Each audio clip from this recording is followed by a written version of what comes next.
note, I'll hand it over to Dr. Corrigan. Oh, wait, no, I'll introduce Dr. Corrigan. Goodness gracious. Hanging out so much, you're like, and now to Lisa. Pass the mic. I know, right? Because we did this a week ago, or 2 weeks ago, obviously don't have your bio sitting right in front of me, which I feel awful about now. Hey, Rachel, can you chat me her bio really quick? Dr. Corrigan is a professor in the communications department at the University of Arkansas. She is the author of a recently published book called Black Feelings, Race and Affect in the Long 60s. She is also on, will you name all of the committees that you're on? I think. No. No? Oh. I direct the gender studies program. I mean, that's probably the useful part, and I'm a critical race scholar who does work about feelings and intimacy. But, I have courtesy appointments in other programs. Here we go. I have it. There you go. Dr. Corrigan is a professor of communication, director of the gender studies program, and affiliate faculty in both African and African American studies and Latin American studies in the Fulbright College of the Arts and Sciences at the University of Arkansas. It's quite a bit. It's a bit. She's a feminist rhetorical scholar who researches and teaches in the areas of social movement studies, Black power and civil rights, prison studies, feminist studies, the Cold War, and the history of public address. So we are thrilled to have Dr. Corrigan back with us, and I have gotten a little too familiar with her, I'm sure. I've been asking a lot of questions in the DMs. So thank you so much, Dr. Corrigan, for joining us again, and I'm thrilled to get going on this one. Thanks, Robin, and thank you, Rachel, for hosting. So, first question. Your newest book is called Black Feelings, Race and Affect in the Long 60s, but it begins with a discussion of white feelings in the late 1950s and early 1960s. Can you talk a bit about how white feelings shaped the 1960s? Yeah, I mean, I think it's important to start with the history of the thing because feelings are a product of particular political moments. So there aren't feelings that exist outside of politics. And in some ways, we use politics to soothe our feelings. So, after World War II, Eisenhower presided over this massive boom in the U.S. economy. White people made a ton of money. GIs got to go to college, and a lot of families' lives were transformed by that. We had Levittowns and suburbs being built, and there was a general attitude of affluence. There was a lot of money going around, and people felt rich. But it was like a ton of conformism and a deep sense of concern about what the future was going to look like. And so in the 1960 election, John Kennedy charted this path for America that really emphasized hope as the most important feeling for Americans to produce in public life. And that was the most overused word in his administration. He used it in every single context, even though by all accounts, his was a crisis presidency, with the exception of civil rights, where he never ever used the word hope. And so hope became a white feeling that structured the 1960s in a way of like understanding politics and understanding white selfhood and understanding whiteness in a way that was not understood similarly by people of color, but especially by Black people. So that book starts with white feelings around this relationship between white alienation and conformism and white hope, and especially in a nuclear moment where people were so anxious about whether or not World War III was going to happen, and a bunch of racial anxiety about desegregation. It's interesting that he chose hope. And so, hope, I think, is a red flag keyword. When you see it, it's an invitation to perform a particular kind of optimistic whiteness. So be skeptical of that word. And we're going to talk about it, I think, quite a bit more. So how do you think that feelings are racialized? And what does it mean for us to describe feelings in terms of race? So I think that feelings plus politics produce whiteness. And so whiteness itself is a historical product of things that are said and written through policy, through discourses. And also whiteness is a series of feelings about how people think about themselves and about how they feel about non-white others. So I think that formulation of feelings plus politics is what creates white subjectivity, what creates white people, what creates white agency, what creates white possibility. And so when white feelings and white politics merge, that also then creates anti-Blackness and coloniality and colonization, and feeds a bunch of anti-Black and brown sentiment that also is an intrinsic part of whiteness. So for me, I think, a lot of people want politics to soothe their feelings, especially anxiety.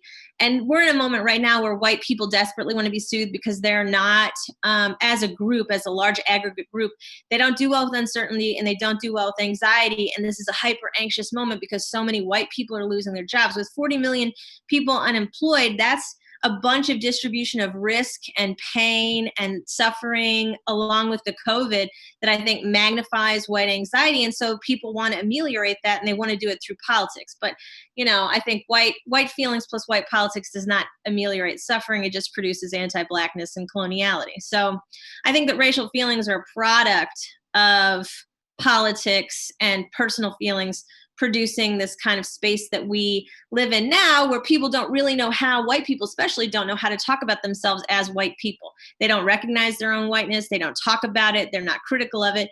And we're in a moment where there's starting to be more interest in that kind of introspection around the relationship between feelings and politics. And so I assume that that's why you and I are having this conversation today. I would say yes. Yeah. Yeah. We have seen a remarkable increase of requests for programming that focuses specifically on how our white constituents can figure out how to participate in this conversation. So I think that that's exactly how we got here. And I'm really pleased that people are sending those requests in, and I hope that people keep sending those requests in for things that we can tackle in later talks. So what are exactly a couple white feelings? What are the prominent white feelings, and why are they white?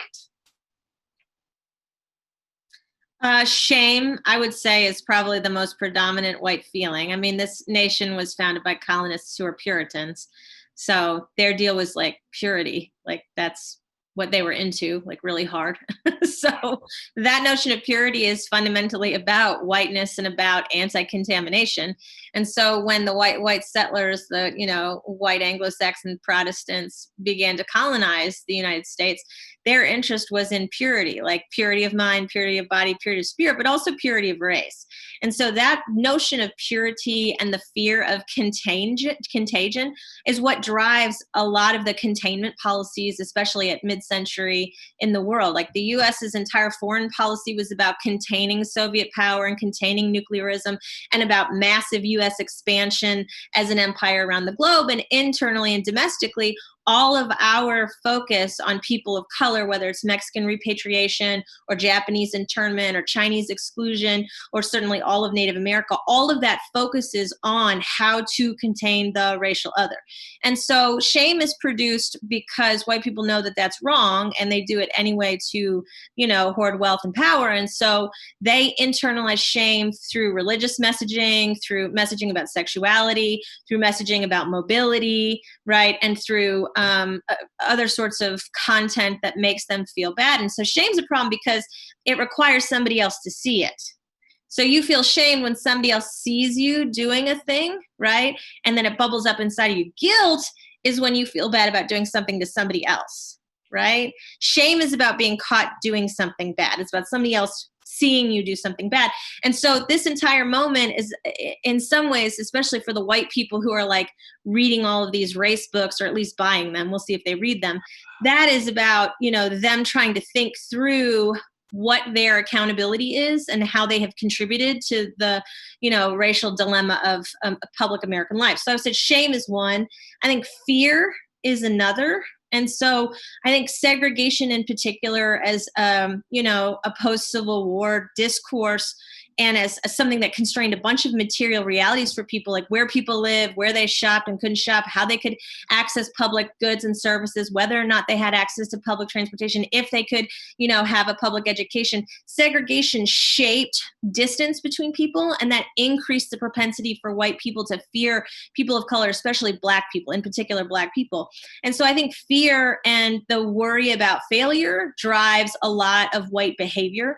I know we're going to talk later in in the month about perfectionism and whiteness and anxiety. And I think the fear of failure is something that holds white people back from really experiencing the world. And instead they cling to white spaces. Their churches are segregated still. Most of the people in their congregation are white. The people in their colleges are predominantly white. The people in their workplaces are predominantly white. And so they tend towards in groups that are just like them in socioeconomic class and race. I also think that disgust is the third one that I'd pick out. I think disgust drives a lot of like white racial practice. And so I think, whether it's missionary work or whether it's 501c3 work, right, for some nonprofits, I think that the disgust of the other is actually what is producing the quote unquote goodwill. And so I think that there are a lot of white sentimental feelings that are cloaked under care that are really about covering up disgust. So I'll start with shame and fear and disgust as, interestingly, I think racially white. It's not that other people don't experience them, but as racial feelings, as white feelings, they construct a particular world that other people have to live in. Can you speak to that, the moment we just had about care as a sort of cloaking device for feelings of disgust, and what does that look like in its instantiation? So, we should have a federal government that creates opportunities that are equal for people around, let's say, food. So Northwest Arkansas, where many of us live, has one of the highest rates of food insecurity in the entire country, despite the fact that we have massive, meat processing plants and food distributors here, including one of the largest on earth. And so it's odd to me then that there are 501c3s that fill that gap by feeding people, when really that should be the federal government's job to make sure that its citizens are hungry and in this political moment not diseased and have access to healthcare and things like that. So 501c3s, like sort of the nonprofit industrial complex, fills a gap that the federal government doesn't close, because then it shirks and pushes all of that care onto mostly white ladies who are then doing what the federal government should be doing. And they think, hey, I'm good. I'm a good person. Look at me filling this gap. But really the problem is structural, and they shouldn't be in that position to mediate that kind of care. And so, they tell themselves that they're good people, but really they are inhibiting larger scale care that is more democratic and creates systems of justice. Instead, they're just a stopgap, right, to, ameliorate what is a long-term problem with a short-term money stream. And so I think that there are lots of places like that where white people want to produce care for people because of a lot of sentimental discourses around American exceptionalism and American greatness and the frontier myth and all this stuff that makes us American. But what it's really reproducing is anti-Blackness and colonialism, as white people then feel like they're white saviors and they're transforming, somebody's lives. Like, big brother, big sister is like sort of the thing. My brother's keeper. That sort of paternalism, especially when it comes out in family metaphors, is almost always racialized and is very much about creating racial feelings, that are produced by inequality.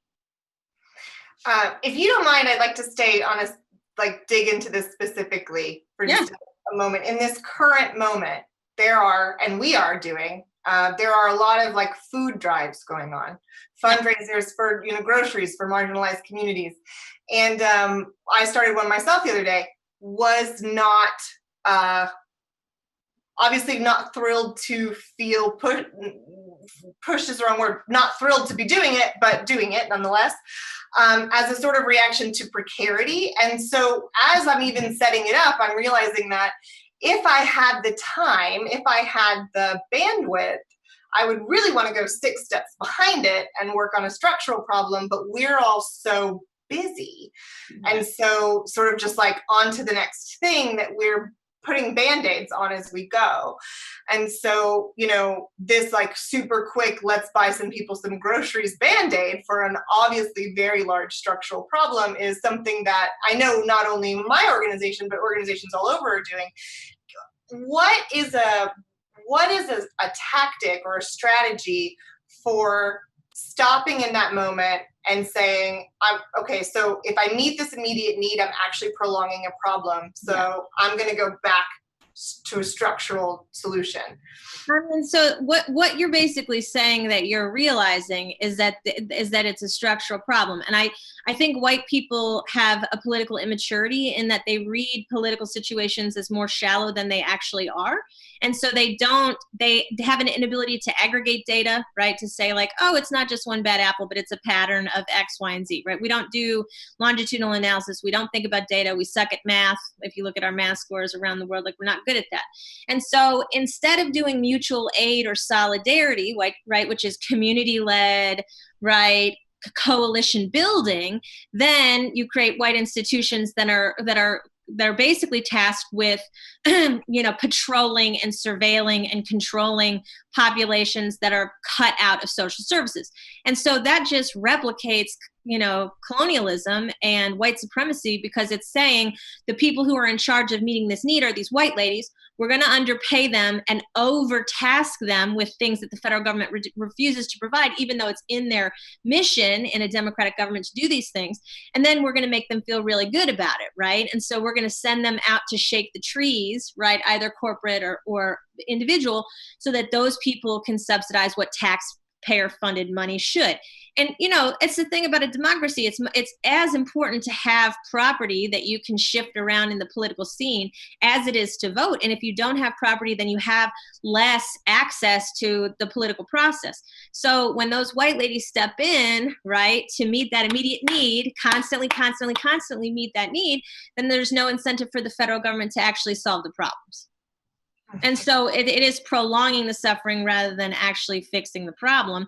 And then it's this whole process of matriculating white power through it so that the problem never gets solved. And so there are always dependent people who, right, are hungry and who need the thing. And then the white people swoop in and are the saviors. And so that gives them terrible politics. It creates really problematic and sticky feelings in them about how much better they are and how much stronger and more resilient their community is. And it just replicates racism.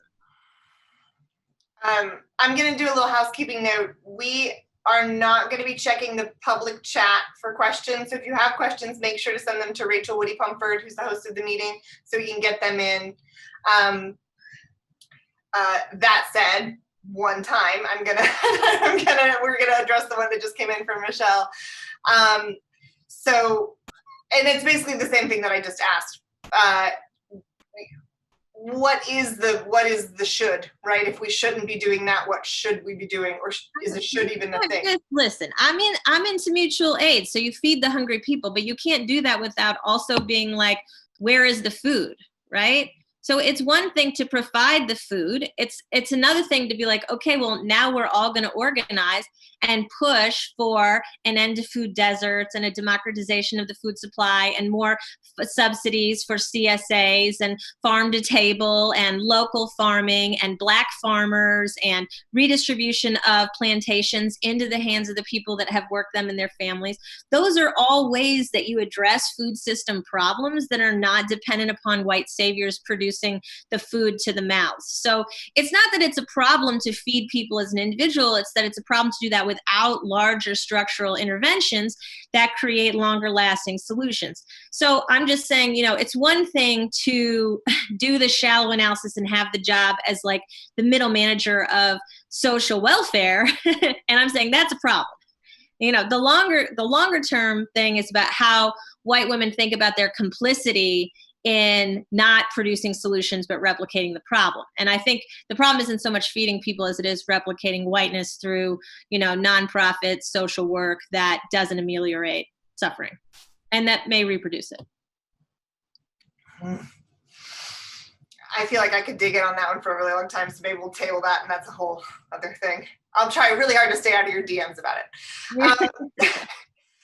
How do white feelings shape white people? I mean, if any of y'all have been children, and I assume you have, then you know about the literature that you read as kids, and the white ladies are told that they're going to be princesses. I'm sorry, I don't see any princesses on the screen, so maybe that didn't work out for y'all either, right? And They get this like feudal worldview where they're supposed to have servants and their needs are supposed to be met. And it's bizarrely medieval, right? In the worldview that they're not reading books about how to be union leaders or how to redistribute wealth or how to save themselves from a culture that wants to sandbag them. And so in the case of white women, that structuring from childhood, even from preschools and kindergartens. So the data on that is amazing. And so there are all these longitudinal studies that show that white girls are treated so differently as baby children in preschools. They get to take up less space. They don't get to play as loudly or as longly. They're forced to dress up as a game instead of blocks.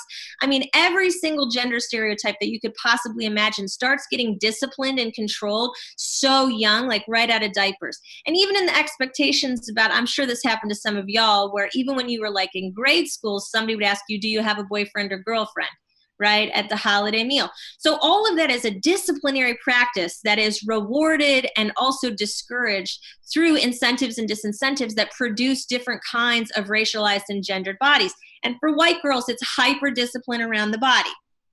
Don't take up physical space. Don't take up verbal space.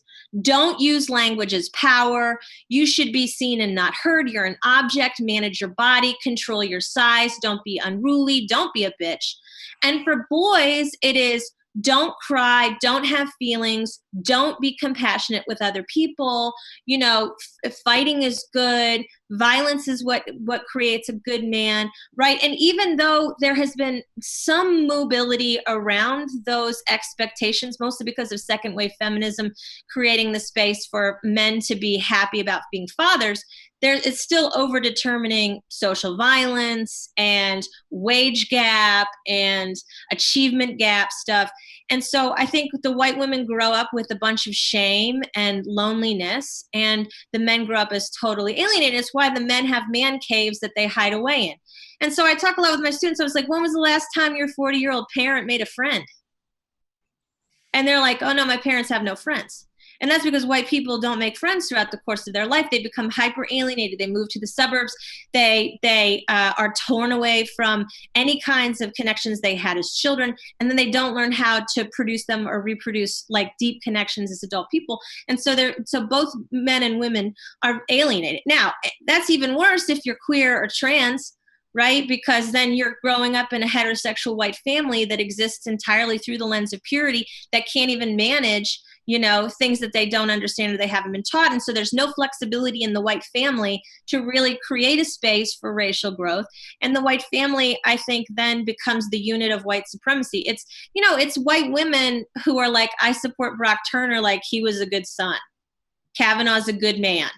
Right? It's white women who are producing the children. They're the ones who are teaching Sunday school. They're the ones who blocked desegregation and public education in 57 in Little Rock. It is white women who are producing and reproducing patriarchy inside of the home and inside of the church in ways that are in some ways more insidious and more violent than white men. And it's not like the neo-Nazis aren't marching and want to burn it down and aren't lynching and killing and the police aren't over-policing and murdering people. But that is to say that I think that second wave feminists have done a disservice by not centering white women historically as sadists and rapists on the plantation, and also today as the reproducers of white supremacy inside of the white family.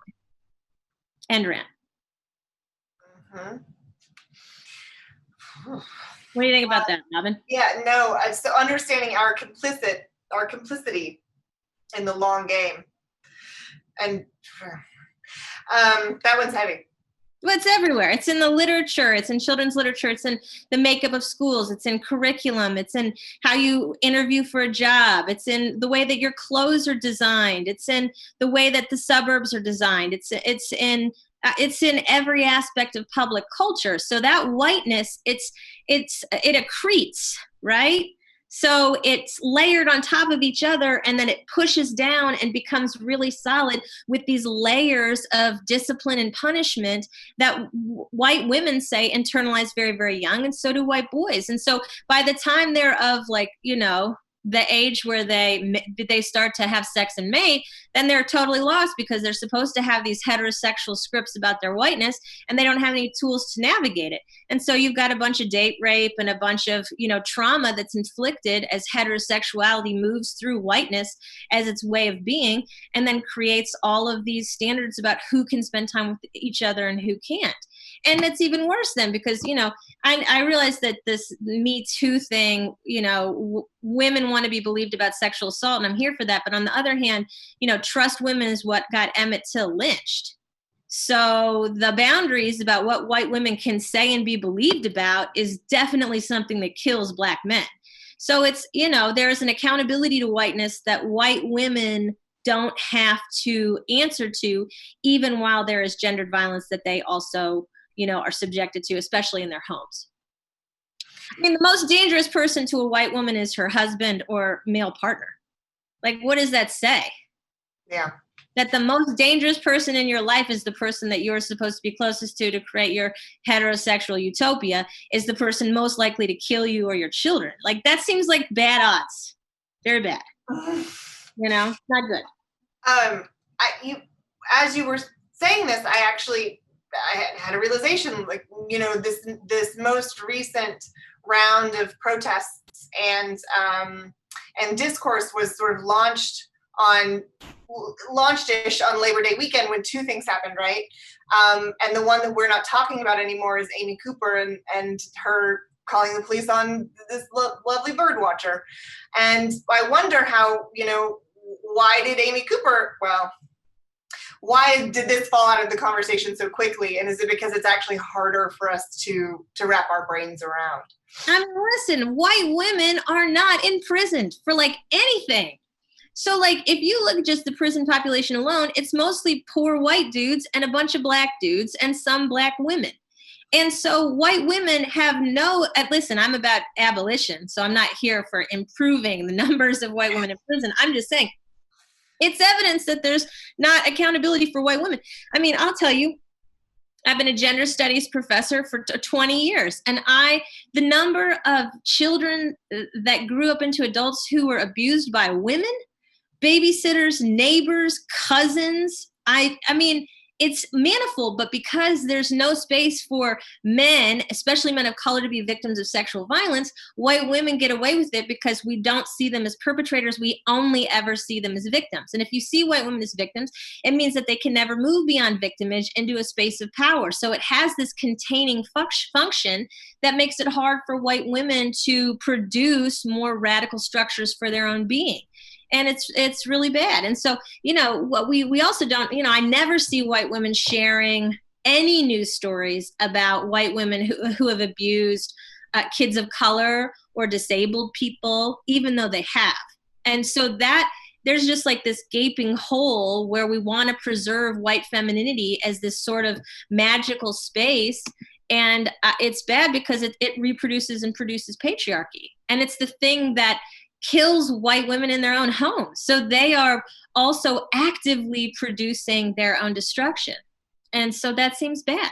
It's what makes them shitty allies, quite frankly. I mean, if you want to create a coalition to end, police brutality, and you can't even trust white women not to call the police on a Black kid who is walking down the street from the store with some tea, you cannot involve them in the movement. And so, one of the reasons why I said yes to doing this series of talks with you is because I just don't think that white people, especially white women, realize how shady they are.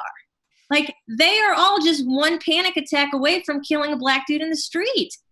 And so it's please don't come. Please don't come. Please don't have a cop rally.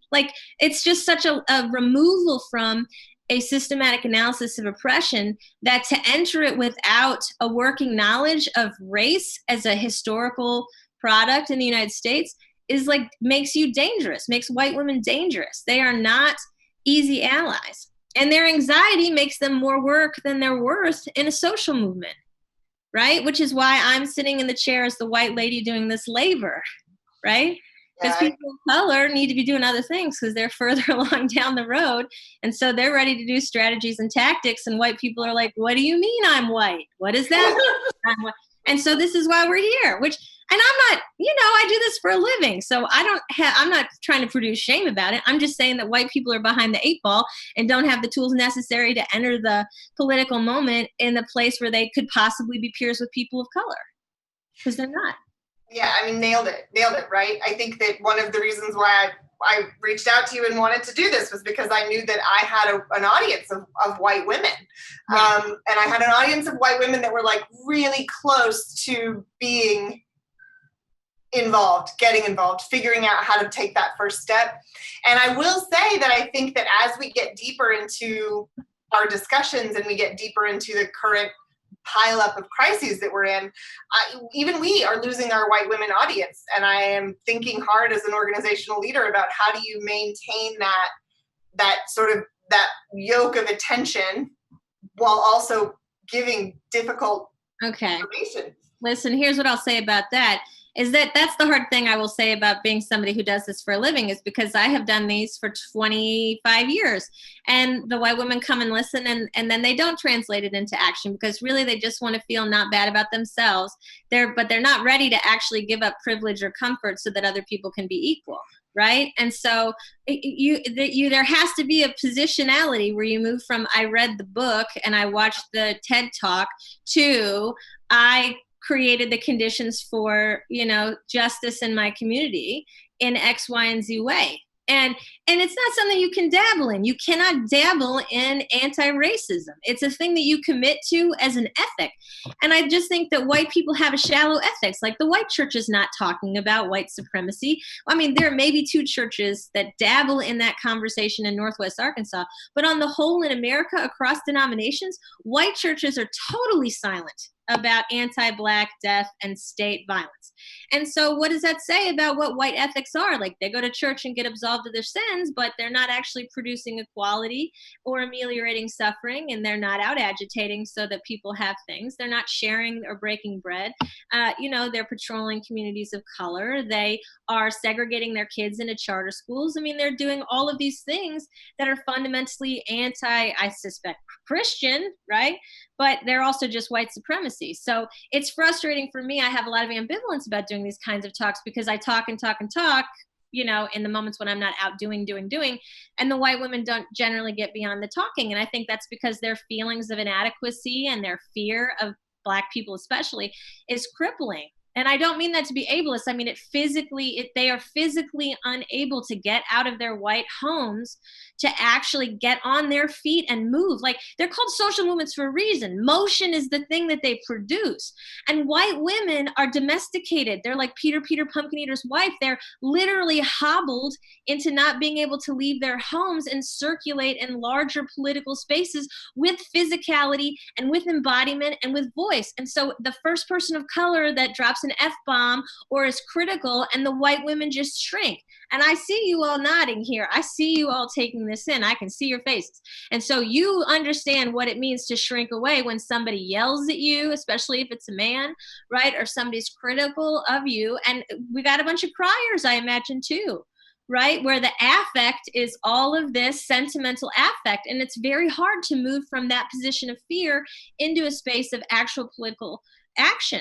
I mean, it's a hard thing to do, but it has to be done.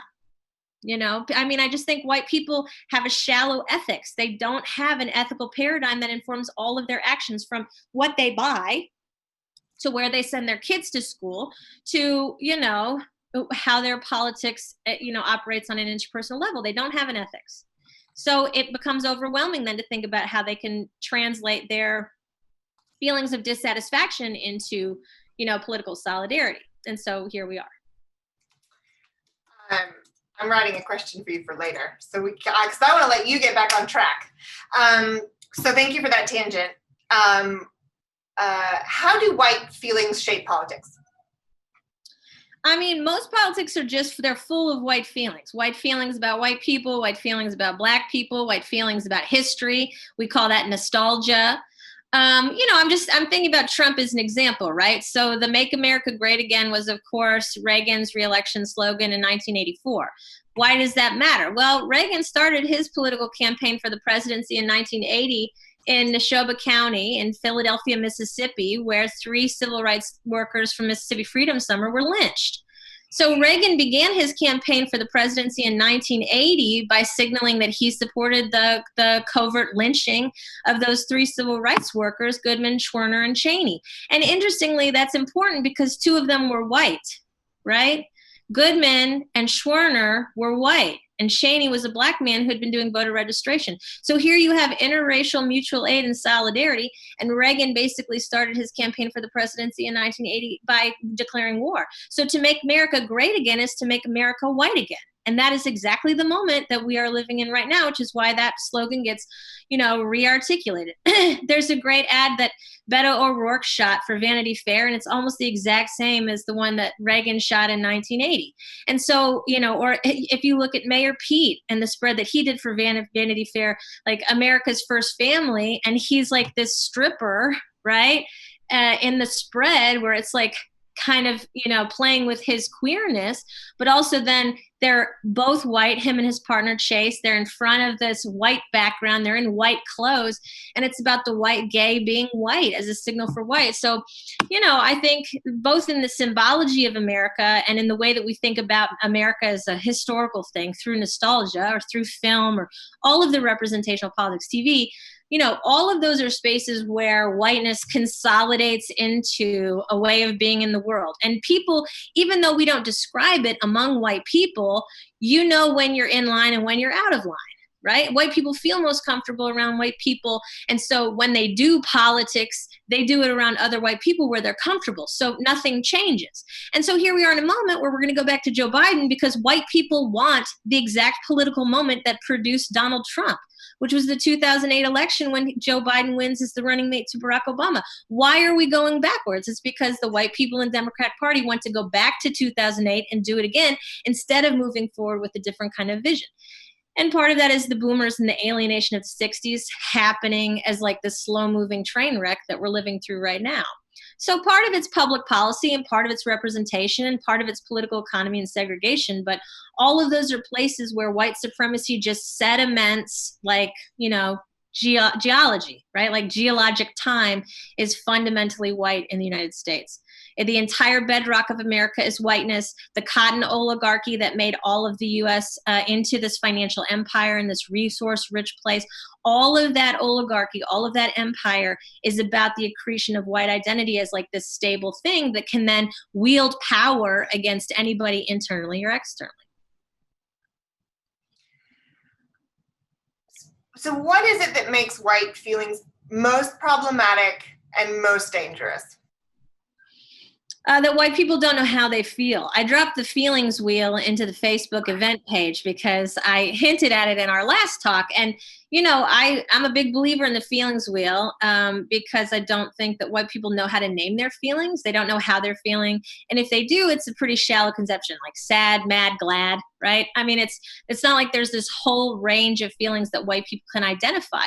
And because they don't have a lot of depth in the way that they describe their feelings, they can't then tell you what they want.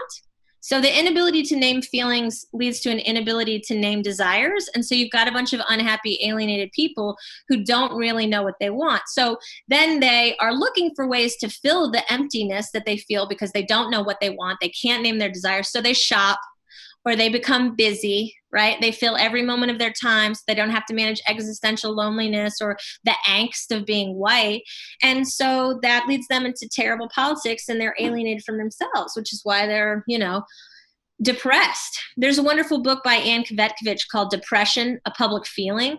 And Kvetkovich talks a lot about how depression is an intentional consequence of public policy. So, when you don't have access to healthcare and you don't have access to healthy food and you don't have access to well-paying jobs and you don't have family medical leave and there's no financially solvent way to take care of your aging parents or to put your kids in a preschool in America, then you've got a lot of ennui and depression because you are fundamentally not being supported in creating healthy and safe communities.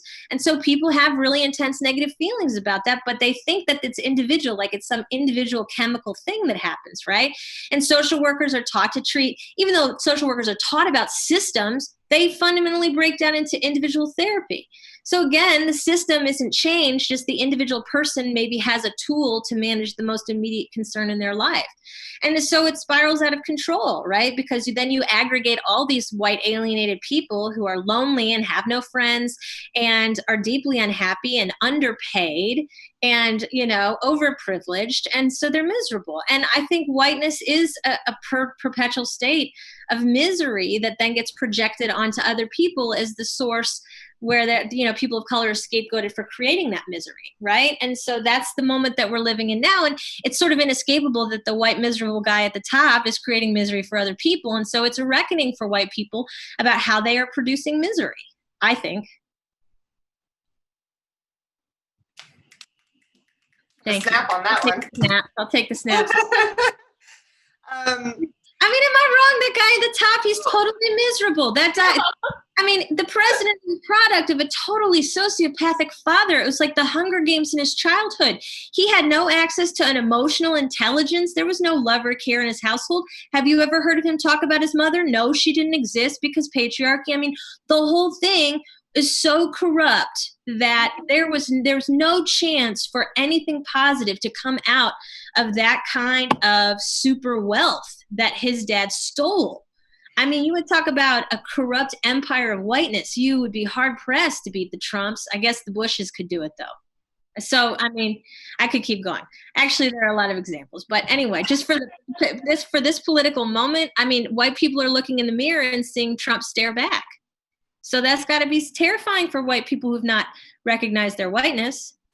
Well, right, because while you're talking about the sort of macro level, the government level, obviously there's this one very problematic white man at the top, but that also translates into almost every other institution that exists, whether it's a cultural institution or it's a government institution, it's across the board. And I think it's same on varying shades of miserable, maybe. But some people are assholes and some people are sociopaths, and it's important to distinguish between the two. One can be maybe fixed and one can definitely not be fixed, right?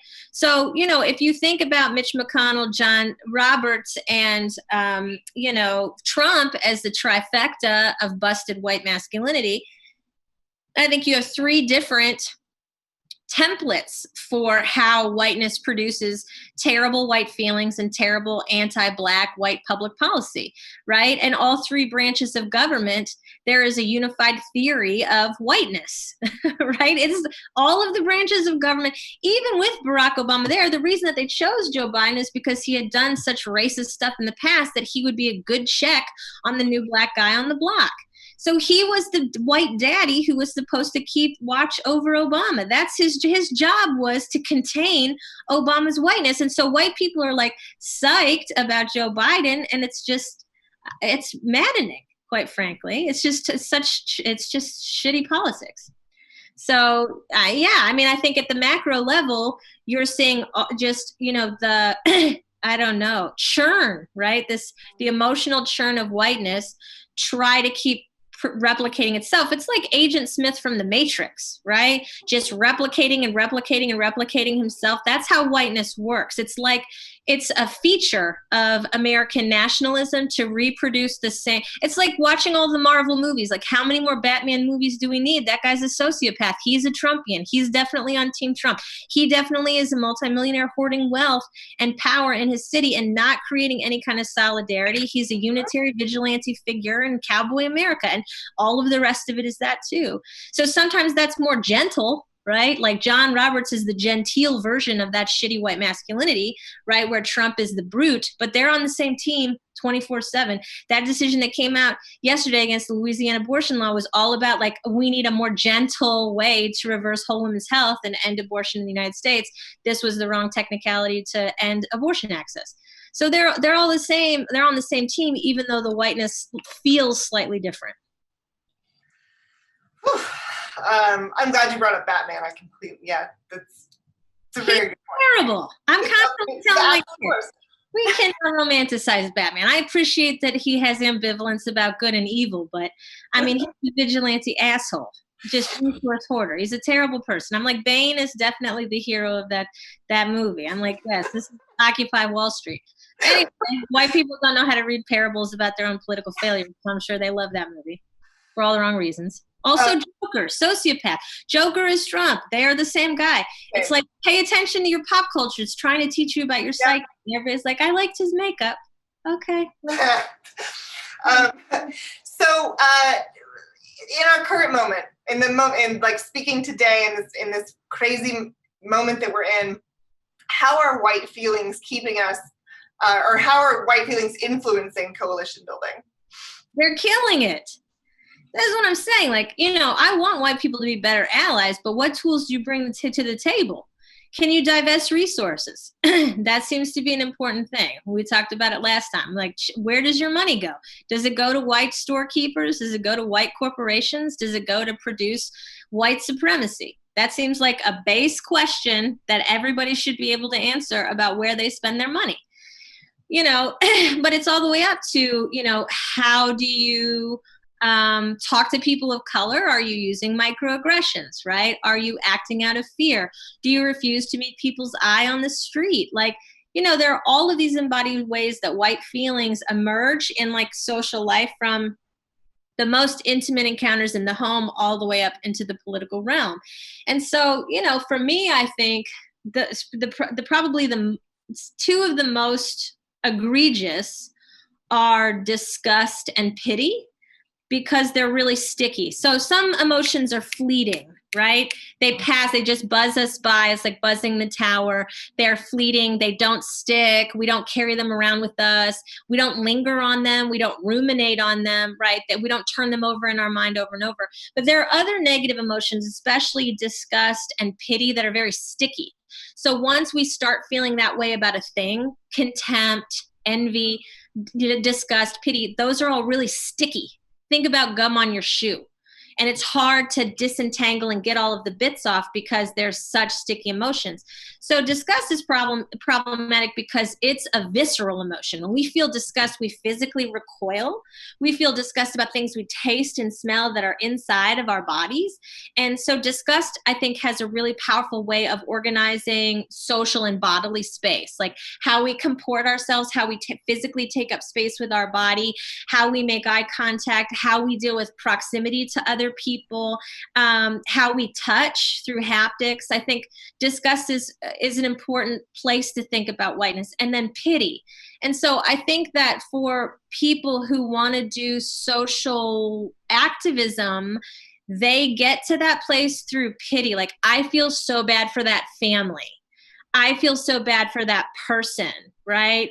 That pity is, I think, a really corrosive, toxic feeling for white people to use as entree into justice, because it always already creates a distance between white people and people of color when people of color are the object of either pity or disgust. And so that gulf then can't be crossed, right? Because those emotions are so sticky, they're hard to unlearn.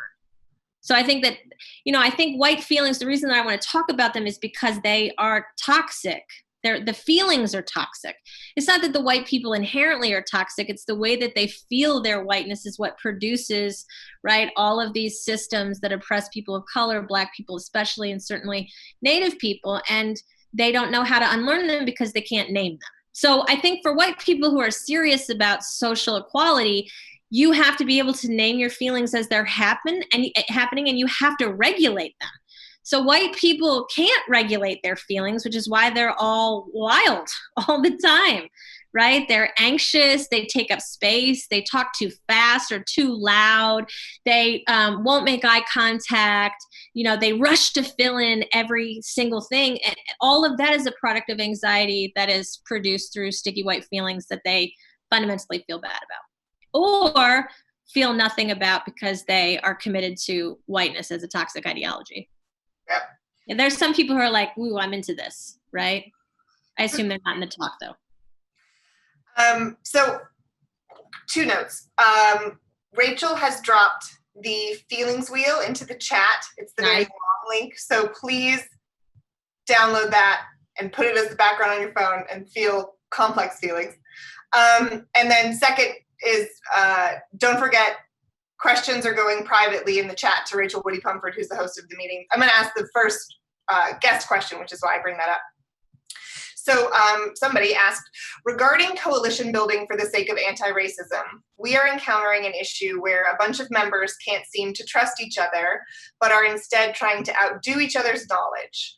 Any advice or language to help groups move past this distrust and instead bond to affect actual change as a group? I mean, that's a really good question. I think trust is a hard thing to build when white people have not known people of color. And I think people of color have every reason not to trust white people. So it's up to white people to earn that trust. And you do that through two primary ways. You do that by listening. White people don't listen, they talk. And I say that as a chronic talker. And by showing up. You have to continually show up in spaces to do the work, right? But that doesn't mean that white people have to lead those spaces. And so I think what happens, especially in nascent or new coalitions, that new people don't have the vocabulary, they don't have the relationship building, they can't do intimacy, they don't listen well, and then it becomes pissing contests as leadership gets worked out. But if you know anything about social movements, they're full of contested spaces. Like everything about being in a movement is about contesting, trying out ideas, pushing the boundaries, arguing about strategy and tactic. It's a contested space. So if you have a low threshold for conflict, and white people do, we call that white fragility, and you can't do conflict, you don't have conflict resolution skills, your group is going to suck. Because conflict is a precondition of social movement activism. That's the whole point, is that there's a huge conflict over goals. And so people are fighting about what should be done about it. There are no social movement spaces that are conflict free. So if you fear conflict and cannot do conflict resolution, social movements are a weird place to be in. And so I think for white people especially, they do not have the skills to navigate it. And I think for people of color, when white people enter spaces full of people of color, then people of color have a different kind of burden to produce an identity that can lead white people who've never been led by people of color. I mean, if I did a survey of the people in the room right now and asked what age they had their first Black teacher, I imagine the majority of them would say, I never had a Black teacher. So what teaches white people to listen to people of color as leaders if even their formative experiences are not shaped by that? So, it's a good question, but I think if you can't listen and you can't show up consistently and take advice, so then collaboration is hard. But collaboration is a complex skill set, okay? It includes power sharing, resource sharing, intimacy, symmetrical disclosure, trust. I mean, there are all these parts to collaboration, and white people are not taught to collaborate. Instead, they go and then the white woman in the group does the group project, right? Like the one person does the group. You don't collaborate. We are not a collaborative people. We are a hoarder people. That's why all of our TV shows are about hoarding. So, if you don't have a bunch of people who have skills to collaborate, the thing is going to fall apart from the jump. I would also say that virtue signaling is a problem. And so white people who are starting to learn the language of social justice and equality, they want to show that they're down for the cause by putting up, their, Instagram pictures from the cop rally that they went to or whatever. And they are really just trying to build social capital off of their proximity to Blackness.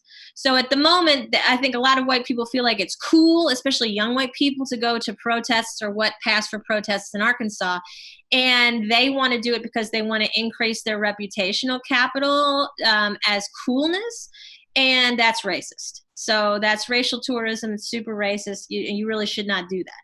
So I think that people who are virtue signaling and they're just like, here's this facile, simple iteration of social justice language, there's space for them to learn, but you have to discern whether or not it's, there's any integrity behind what they're saying and whether it squares with their beliefs and their actions. And I think often it doesn't, because white women want to be seen as credible and not actually follow through into the accountability.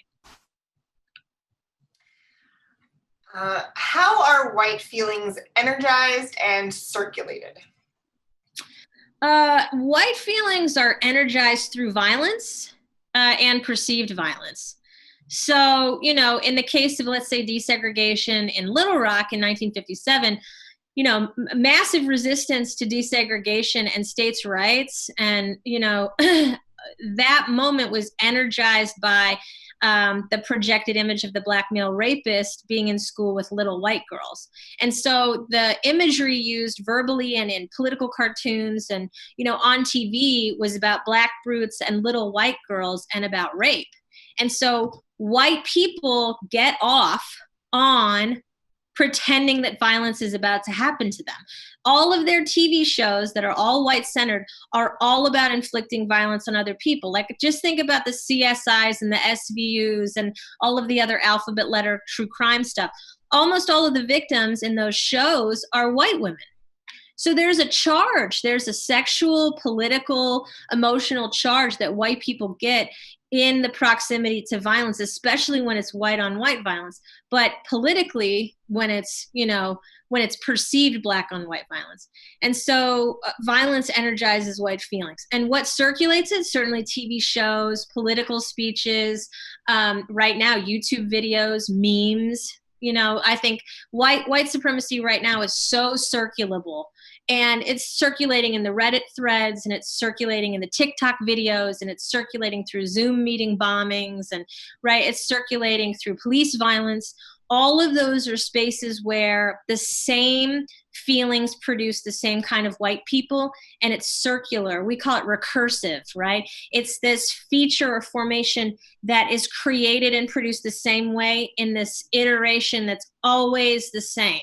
So it just circumscribes this very narrow identity for white people, and it happens historically in the exact same way with the same formations, with just different participants. So white supremacy is a predictable thing, and it happens in white people in a predictable manner, and then it gets circulated through all of the discourse that people, watch. So everybody's like, do you watch TV? And I'm like, no, why? I don't want to be like that. I don't want to watch the show about the chemistry teacher who makes the meth. It seems bad for the culture. I do not want it. I don't want the Batman. I do not want it. Right? But if you're feeding yourself a steady diet of white supremacist, narcissist vigilantes, then the likelihood that you're going to produce some white supremacist, narcissist vigilantes is probably quite high. If you're going to produce like discourses about docile white ladies, right, who have no political power or fight back, then that's what you're going to produce, right, as people. So I'd like to expand on this because I think that there's a couple things going on currently. We are in a factually violent time in terms of what's happening at protests, what's happening to Black bodies. How do we parse that where the factual violence rubs up against our white feelings of violence? I mean, it's a feature and not a bug of Americanism, right? And the violence itself is what is fundamentally American. Rat Brown said it's as American as cherry pie. It is who we are. We are violent people. If you look at any of the other democracies on earth, they're like, why do they kill each other with handguns again? I don't understand. And it's because Smith & Wesson is an American company, right? It's because all of the major small arms manufacturers on the planet are in the United States. Guns are a fundamental part of American empire. And so we are a violent people because the Second Amendment trumps the First. And I say that with a little bit of irony. So, I think that where do they bump up against like reality? It's always been this violent. There just weren't camera phones. So it's not more now than it was at some other point. We're just seeing more because of the internet. And two, I think that it rubs up against people's lived realities now in ways that it always has. We're just paying attention and aggregating it because there are more Black media personalities and academics and intellectuals that are writing about it, and there's more. There are more people to circulate it too, quite frankly. So I think it's a feature, not a bug, and I think the hardest part for white people to come to terms with. They don't want to be labeled a racist. Right? I'm not a racist. My family didn't hold slaves. So you benefit from it all day, every day, right? Mm-hmm. Everybody, especially Northwest Arkansas, is massively benefiting from the slavery of Walmart and Tyson. Everybody is benefiting from it. And except for the workers, right? And the people who are producing the goods, whether they're in sweatshops in China or they're, without sick leave, medical care, FMLA, inside of the plants where they're racked with COVID. So yeah, okay, your family didn't own slaves, and yet here you are structurally benefiting and taking money or food or goods from corporations that 100% use slave labor and exploit people of color. So there's no exterior to that. There's no outside of that space.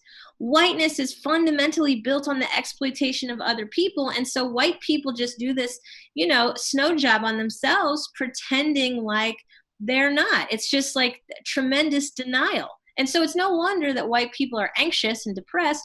They're in denial about all of this structure that they're participating in around them, Why are we white people not aware of the racial characteristics of our feelings?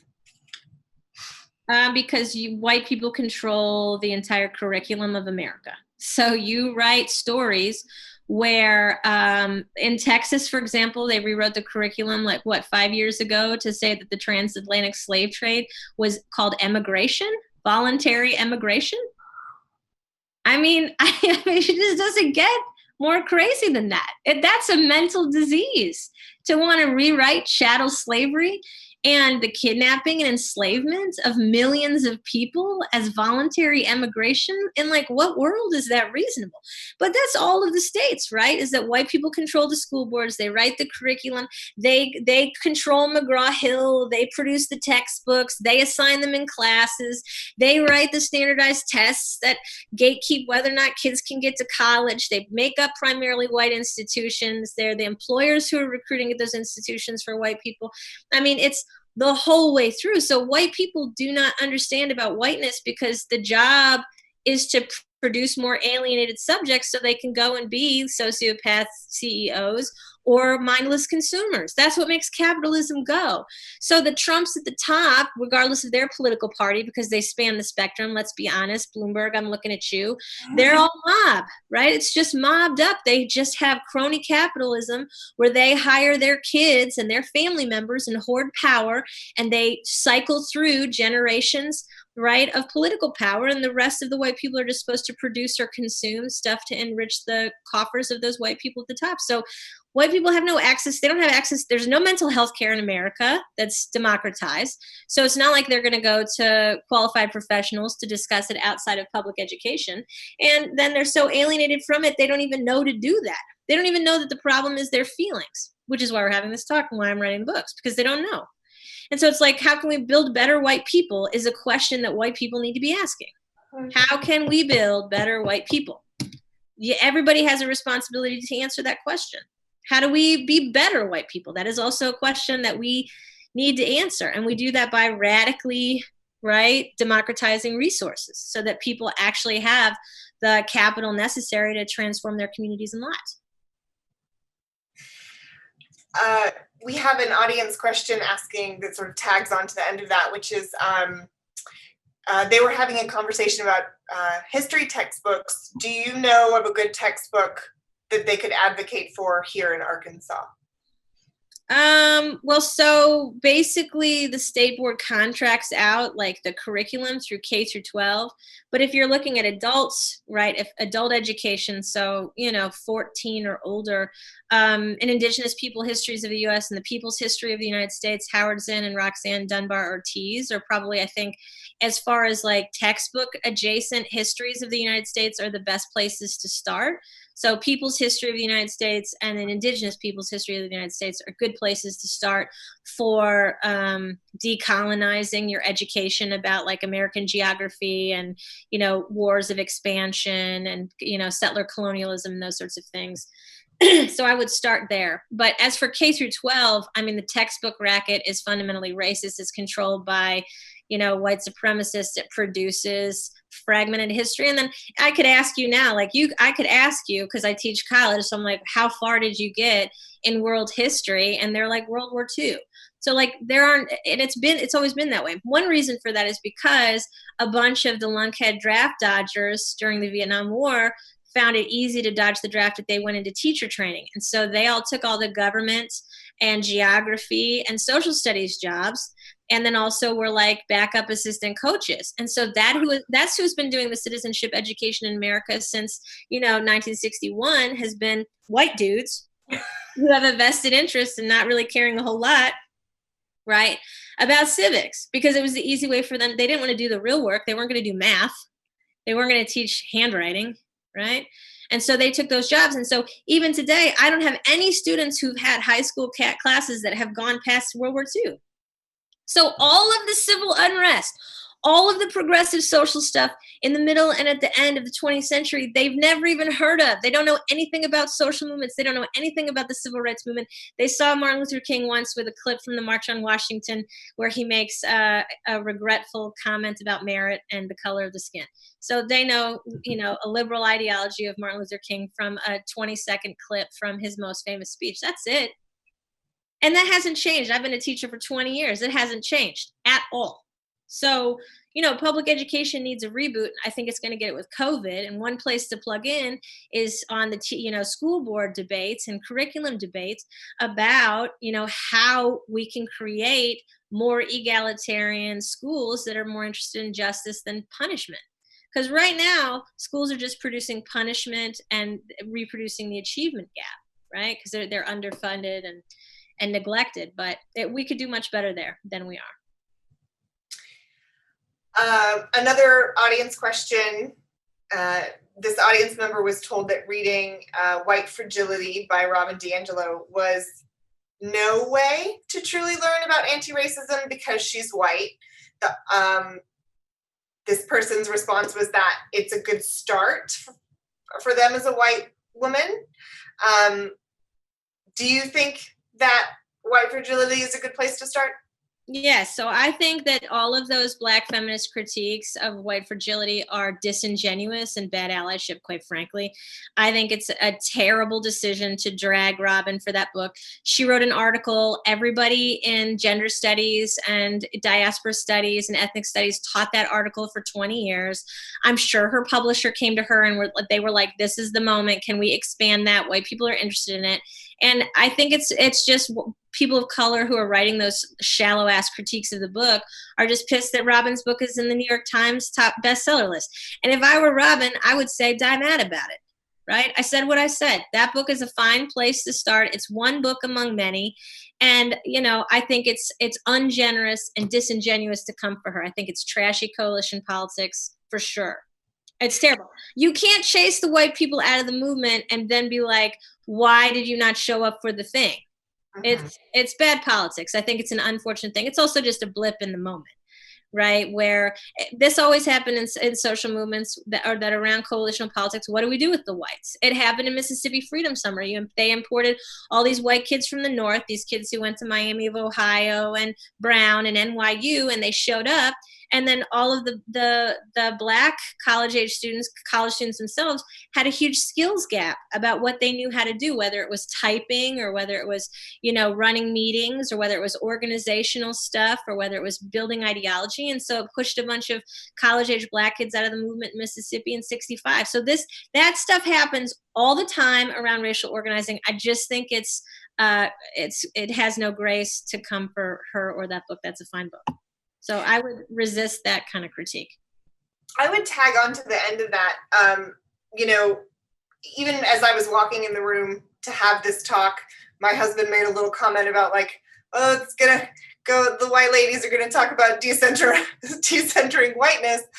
And I think that this is a specific moment to say, we've asked a lot of people of color to do some programming with us, and we do have some that are participating, but I think what I'm seeing now more than I've ever seen in my life of talking about these topics is a request for white people to do the work and white people to teach the other white people, for us to show up and start actually doing the work that they've been having to do in the comment section, et cetera, for a long time. So can you speak to that maybe a little bit? Yeah, I mean, this is what consciousness raising looks like as a model. This is the model for the thing. So there's no other model for consciousness raising.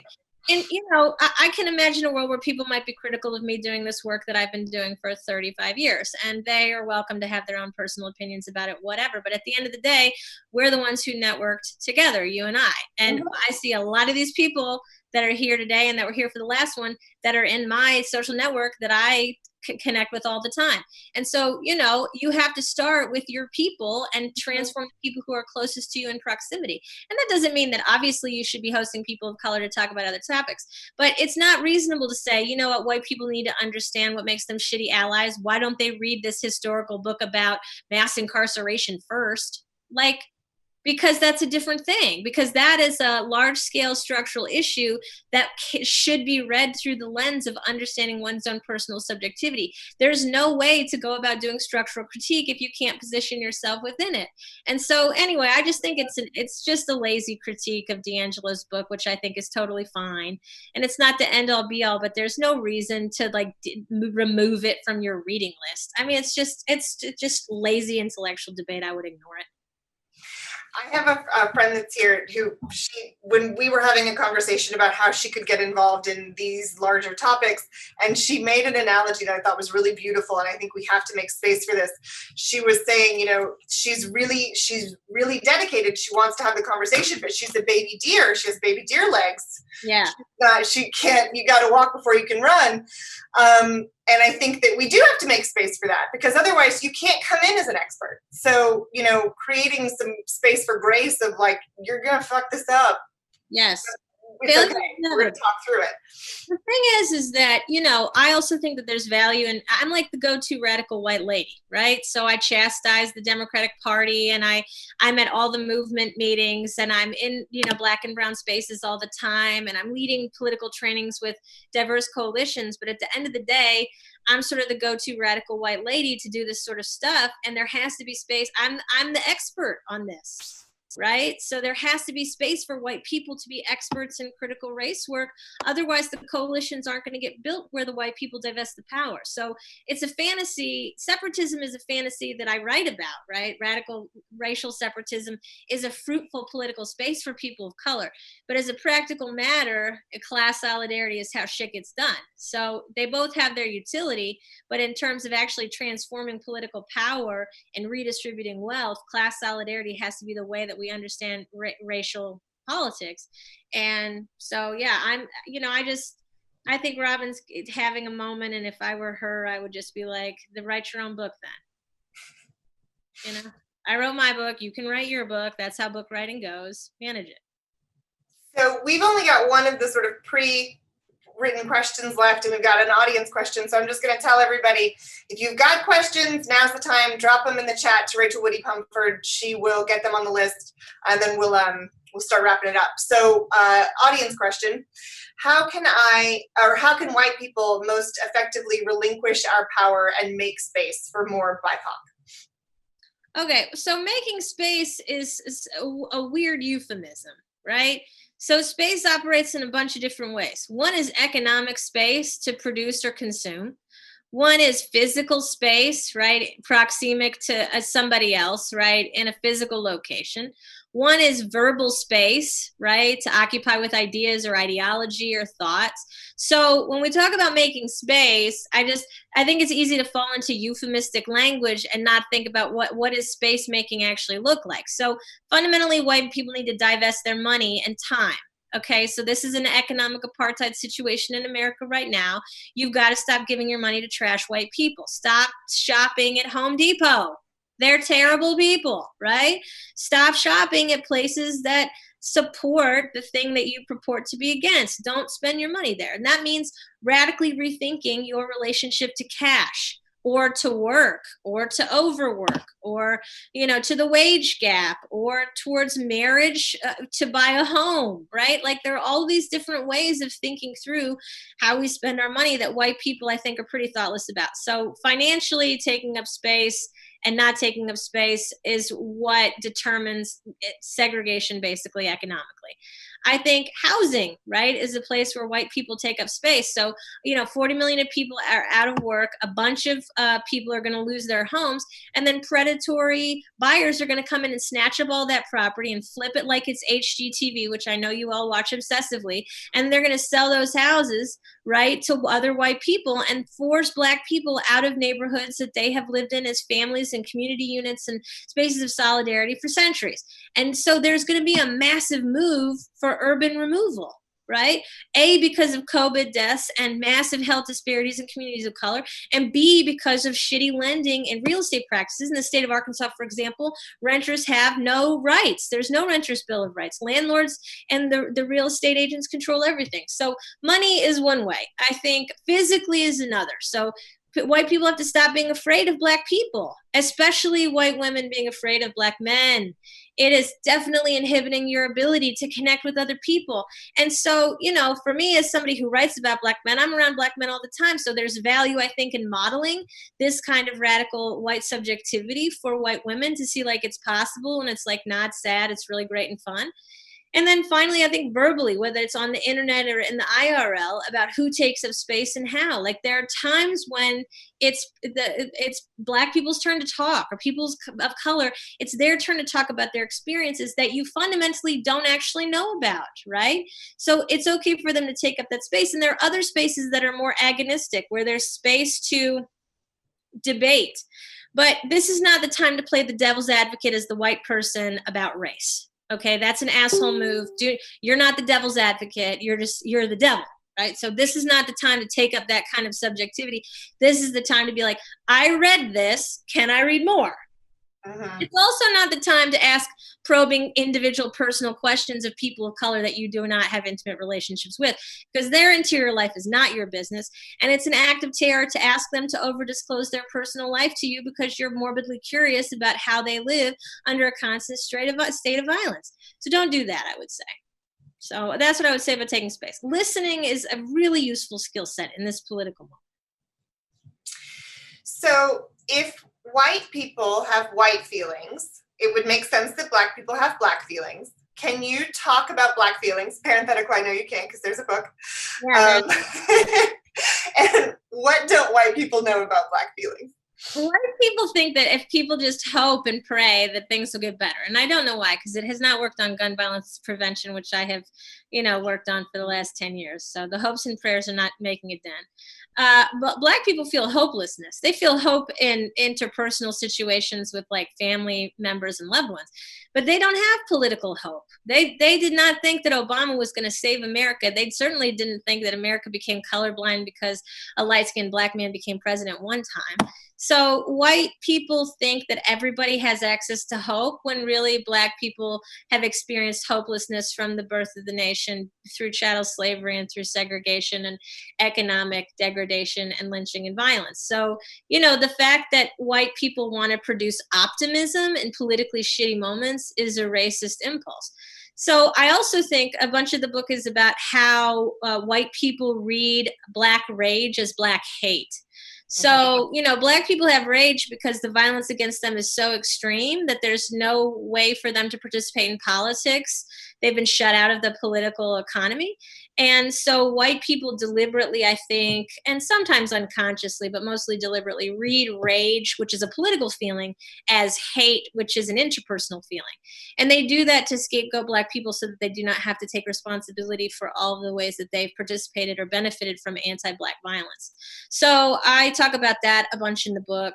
And I also talk about the language of riots. We're in a rebellious moment. And I think that the language of riots is important for understanding purity and contagion.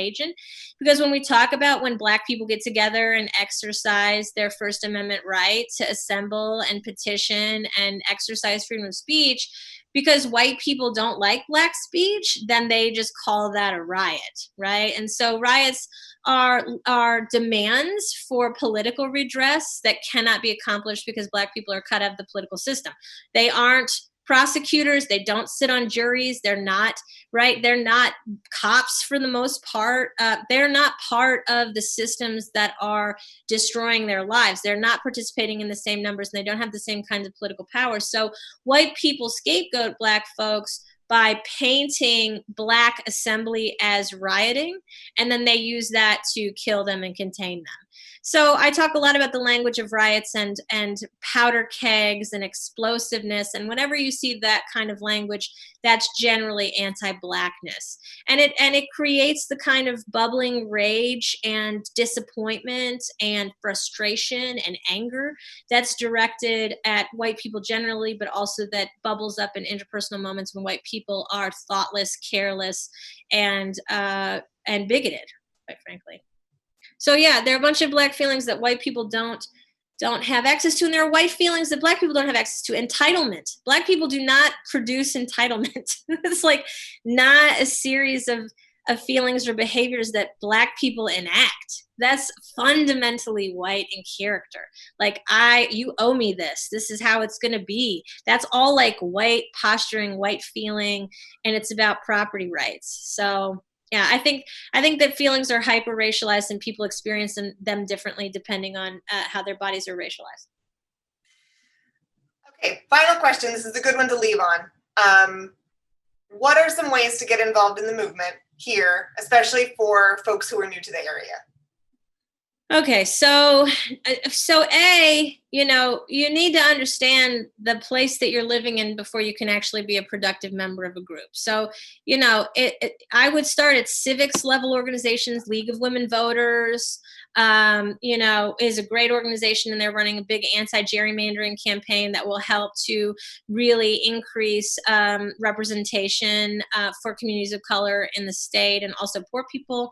So I would get to work on that petition campaign. I think if you want to do some of the stopgap movement, working about feeding people, Venceremos in Springdale is doing work to organize, the Tyson chicken plant workers and to try and advocate, because of course they are prohibited from building a union, for agitating for, sick pay, sick leave, FMLA, vacation day, hazard pay. I mean, that is work that you could get involved in right away. Divest money, deliver food, amplify language.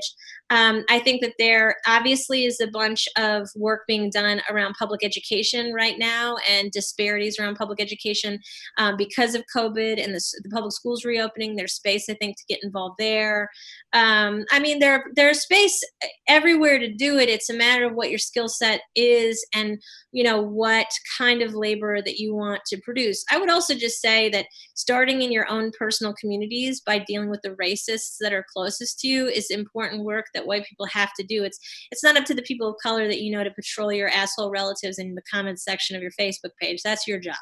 Right. And it's your job to decide whether to produce or cut off labor to people who are actively violent, right, towards people of color. So that's something that everybody can do every day. And then finally, I would say you got to think about where your money goes. And so a lot of us are staying in and we're not eating out as much, or, we're not going out as much. We're not going on vacations this summer. So take that money, and while you manage your own financial, right, situation, you also have to divest that money to create more, equal communities. And that means giving up the safety and security of your safety cushion of your family so that other people can eat in this moment where we're trying to figure out what we're going to do with the federal government, with our state government. And I would say, finally, you can work on political campaigns. So there are a bunch of progressive people running for office in Northwest Arkansas right now.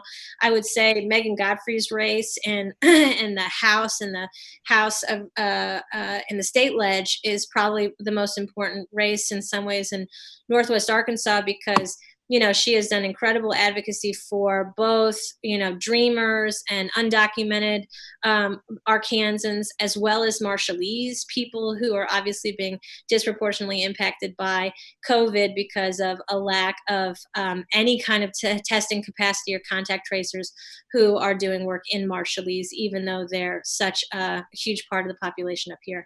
So those would be my suggestions for where to get involved. Obviously, I'm all over the Facebooks. You're welcome to holler at me if you have other questions about that or anything else. Dr. Corrigan, thank you for our second round. We'll do a third round, end of July. An hour and a half, I think that's good. I think we'll wrap it up there. Yeah. We're going to put this on YouTube shortly, so everybody will be able to find the link to this on we'll post it on Arkansas Arts and Fashion Forum's Facebook page. We'll send it to Lisa. She'll post it. And then we'll also put the link in the event page for the next one. Thank you so much, everybody, for coming. I truly appreciate your time on this. So yeah, happy to be here. We'll do it again, Robin. Take care of yourself.